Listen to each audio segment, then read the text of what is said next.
प्रिय विद्यार्थियों, पिछले वीडियो लेक्चर में हमने पोटेशियम आयोडाइड और जल तंत्र की व्याख्या की थी और उसमें ये बताया था कि पोटेशियम आयोडाइड और जल किस प्रकार से एक दूसरे के साथ मिश्रित होकर प्रावस्था नियम की अनुपालना करते हैं। आज हम बिस्मिथ कैडमियम तंत्र की व्याख्या करेंगे, जिसके लिए प्रावस्था आरेख हमारा इस प्रकार है, चित्रानुसार है। इस वक्र में भी हमारे दो तो वक्र हैं, एक तो AC और दूसरा BC, और चार क्षेत्र हैं और एक हमारा जो त्रिक बिंदु जिसको हम यानी एटेक्टिक पॉइंट भी कहते हैं वो है। तो आज हम यहाँ पे इस जो हमारा प्रावस्था आरेख है उसमें इनकी व्याख्या करेंगे। तो प्रावस्था आरेख में आप देख रहे हैं कि वक्र AC जो हमारा 271.1 डिग्री और 3 डिग्री सेंटीग्रेड पर दर्शाया गया है, ये बिंदु A पर 100% बिस्मित है और बिस्मित का जो हिमांक है हमने बताया आपको वो है 271.3 डिग्री सेंटीग्रेड, जो कि इसका हिमांक मान है। अब यदि हम इस बिस्मित में धीरे धीरे कैडमियम मिलाते जाएं तो बिस्मित के जो हिमांक है उसमें कमी होती है, मैं कह दूँ अवनमन होता है, और इसके करस्पॉन्डिंग जो हमारे वक्र जो AC है वो नीचे की ओर आगे बढ़ता हुआ जाता है और बिंदु C पर हिमांक का मान न्यूनतम हो जाता है, जो कि इसके लिए 140 डिग्री सेंटीग्रेड है। अतः हम कहें कि ये जो वक्र AC है ये बिस्मित का गलनांक वक्र कहलाता है। तो इस वक्र पर हम देखते हैं कि इस वक्र पर दो प्रावस्थाएं हैं, साम्य हैं। एक तो मतलब शुद्ध जो हमारा बिस्मित है वो, और दूसरा बिस्मित में कैडमियम का जो विलयन है वो। तो इस वक्र पर हमें प्रावस्था नियम की व्याख्या करें तो इस वक्र संपूर्ण वक्र पर प्रावस्था P = 2, चूँकि द्विघटक तंत्र है इसलिए C = 2, अतः प्रावस्था नियम अनुसार F = C - P + 1। तो हम देखते हैं कि इस जो वक्र पर है हमारा तंत्र जो में है उस डिग्री ऑफ फ्रीडम का मान 1 प्राप्त होता है। अर्थात हम कहेंगे कि इस तंत्र पर हमारा वक्र या प्रावस्था नियम एक चर है, यानी कि इसका अर्थ ये हुआ कि इस वक्र पर किसी बिंदु की व्याख्या करने के लिए हमें एक चर या तो ताप या कम संघटन की आवश्यकता होगी, दूसरा चर हमारा स्वतः ही निर्धारित हो जाएगा। तो ये है हमारा वक्र AC। इसी प्रकार से देखिएगा वक्र BC, जहाँ पर बिंदु B जो कि जहाँ पर 100% कैडमियम है और जिसका जो हिमांक है वो है 320.9 डिग्री सेंटीग्रेड।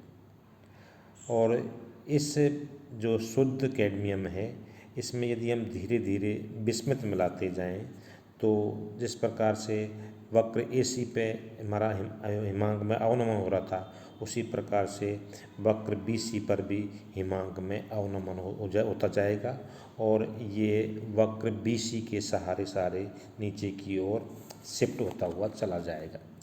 और मैं कहूँ कि इस बिंदु C पर भी जो इसका जो मान है वो जो हमारा 140 डिग्री सेंटीग्रेड हो जाता है। अतः हम ये कहेंगे कि वक्र जो BC है वो कैडमियम का गलनांक वक्र कहलाएगा।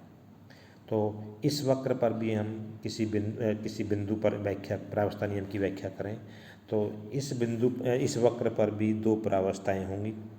एक तो शुद्ध जो हमारा कैडमियम है वो होगा, कैडमियम और सॉलिड कैडमियम के रूप में, और एक हमारा कैडमियम में बिस्मित का विलयन, यानी कि ठोस अवस्था और द्रव अवस्था दो सेम अवस्था में रहती हैं।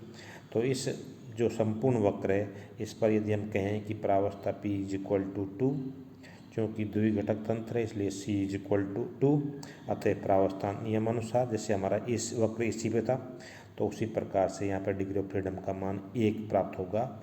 और मैं ये कहूँ कि इस जो तंत्र हमारा इस वक्र पर एक चर है, जो ये दर्शाता है कि इस वक्र पर किसी बिंदु की व्याख्या के लिए हमें केवल एक चर ताप या संघटन की आवश्यकता होगी, दूसरा चर हमारा स्वतः ही निर्धारित हो जाएगा।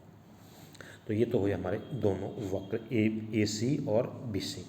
अब आइए बिंदु बी और बिंदु सी। तो देखिएगा इस बिंदु जो ये बड़ा सी है इस पर एक तरह से मैं कहूँ 3 प्रावस्थाएं सामने हैं। कौन कौन सी? एक तो सॉलिड हमारा बिस्मिथ, सॉलिड कैडमियम और एक इनका जो हमारा मिश्रण जिसको हम इटेक्टिक मिश्रण कहते हैं।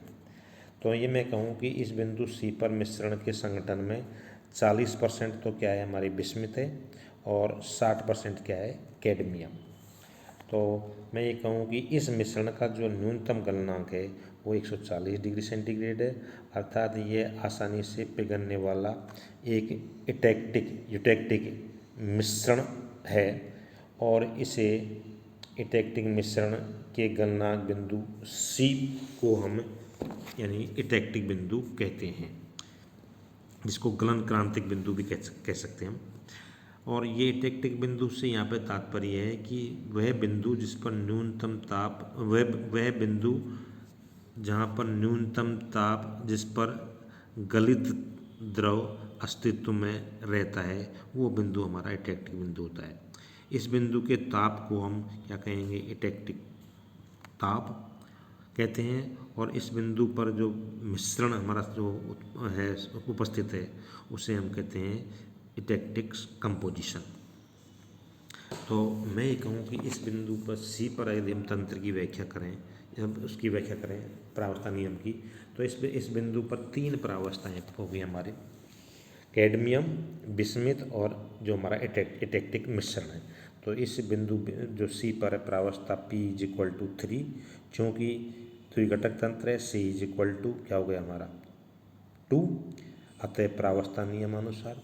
तो प्रावस्था नियमानुसार यहाँ पे जो डिग्री ऑफ फ्रीडम का मान होगा वो क्या होगा हमारा 0, अर्थात मैं कहूँ कि इस बिंदु पर ठोस बिस्मिथ, ठोस कैडमियम और द्रव मिश्रण यानी जिसको हम इटेक्टिक मिश्रण कहते हैं, तीनों प्रावस्थाएं सैम्य अवस्था में हैं और यहाँ पर हमारा तंत्र अचर है, जो ये दर्शाता है कि ये जो सैम है ये एक निश्चित कंपोजिशन और निश्चित टेम्परेचर, जिसको मैंने बताया 140 डिग्री सेंटीग्रेड टेम्परेचर और 40% बिस्मिथ, बाकी रिमेनिंग क्या 60% क्या हो गई कैडमियम पर ही अस्तित्व में रहता है।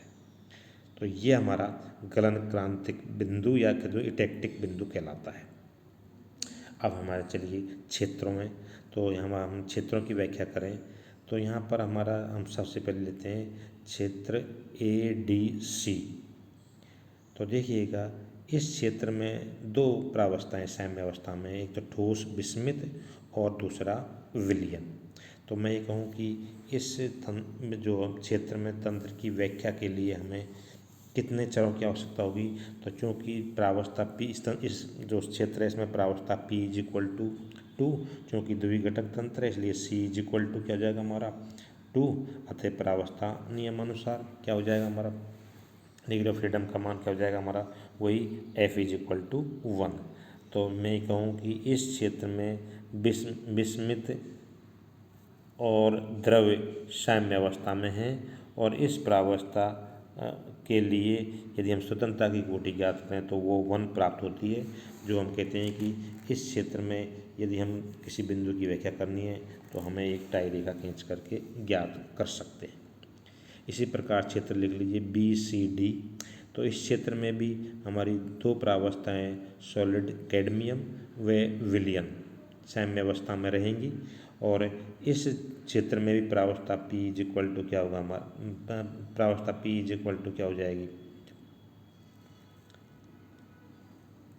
प्रावस्था P इज इक्वल टू 2 और जो घटक तंत्र है सी इज इक्वल टू 2, तो वही हमारे प्रावस्था नियमानुसार P F is equal to 1 प्राप्त होगा।